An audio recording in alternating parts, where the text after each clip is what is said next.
কোন সময় মরবে, কোন জায়গায় মরবে, আল্লাহ তাআলা সব নির্ধারণ করেছেন। সময় যখন চলে আসবে, মৃত্যুর সময় যখন নির্ধারণ করা, ওই সময় যখন চলে আসবে, সুস্থ থাকলেও বাঁচতে পারবে না। আর যখন মৃত্যু আসবে না, লাইফ সাপোর্টের মধ্যে থাকলেও মরবে না। আল্লাহ রাব্বুল আলামিন বলেন, ফাইদা জাআ আজালুহুম লা ইস্তাখিরুনা সাআতাও ওয়া লা ইস্তাকদিমুন। যখন নির্ধারিত সময় উপস্থিত হবে, নির্ধারিত সময় উপস্থিত হওয়ার জন্য, মৃত্যু উপস্থিত হওয়ার জন্য এক মুহূর্ত বিলম্ব করবে না। এক মুহূর্ত আগেও মৃত্যু আমাদের কাছে পৌঁছাবে না। যথা সময়ে মৃত্যু চলে আসবে। আমি যদি সুস্থ থাকি, থাকতে পারবো না। মৃত্যু না আসলে অসুস্থ মানুষও মরবে না। সেই জন্য আমরা মাঝে মধ্যে দেখতে পাই, আফসোস করি, একটা ছেলে সকালবেলা খুব সুন্দর সুস্থ, গোসল করে খাওয়া দাওয়া করে বন্ধুদের সাথে আড্ডা দিয়া বাড়িতে ফিরলো। সুস্থ মানুষ, বিকাল বেলায় তার জানাজা আমরা পড়ি, হয় না এরকম?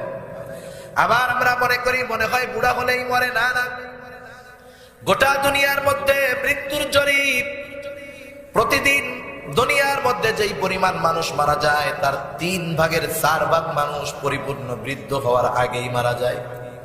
যুবকদের মৃত্যুর সংখ্যাটা আরো বেশি। সেই জন্য বলা যায় না কোন সময় আমার মরণ চলে আসবে। মরণ তো এমন একটা সত্য, যেটার থেকে পালানো যায় না। মরণ থেকে কোনো ধরনের সুরক্ষা গ্রহণ করা যায় না। সব রোগ আসতেছে, ভ্যাকসিন বের করতেছে। মরার ভ্যাকসিন বের করা যাবে যে না, এমন এক ভ্যাকসিন বানাবো, ওইটা একবার গায়ে দিলে আর মরবে ডরবে না। এটা সম্ভব? সম্ভব না। মরণ থেকে পালায় থাকাও সম্ভব নয়।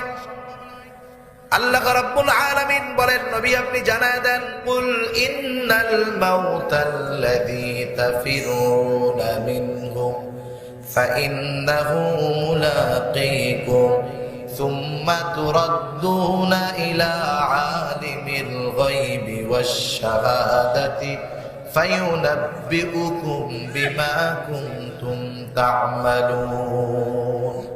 আল্লাহ রাব্বুল আলামিন বলেন, নবীকে আপনি বলেন, ইন্নাল মাউত, নিশ্চয় মৃত্যু, আল্লাযী তাফিরুনা মিনহু ফাইন্নাহু মুলাকীকুম সুম্মা তুরাদ্দুনা ইলা আলিমিল গায়বি ওয়াশ শাহাদা।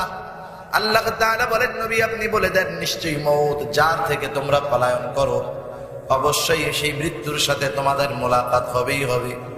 আল্লাহ তাআলার কাছে তোমাদেরকে পৌঁছায় দেওয়া হবে তোমাদের আমল কেমন ছিল দুনিয়ার মধ্যে, সেই আমল সম্পর্কে।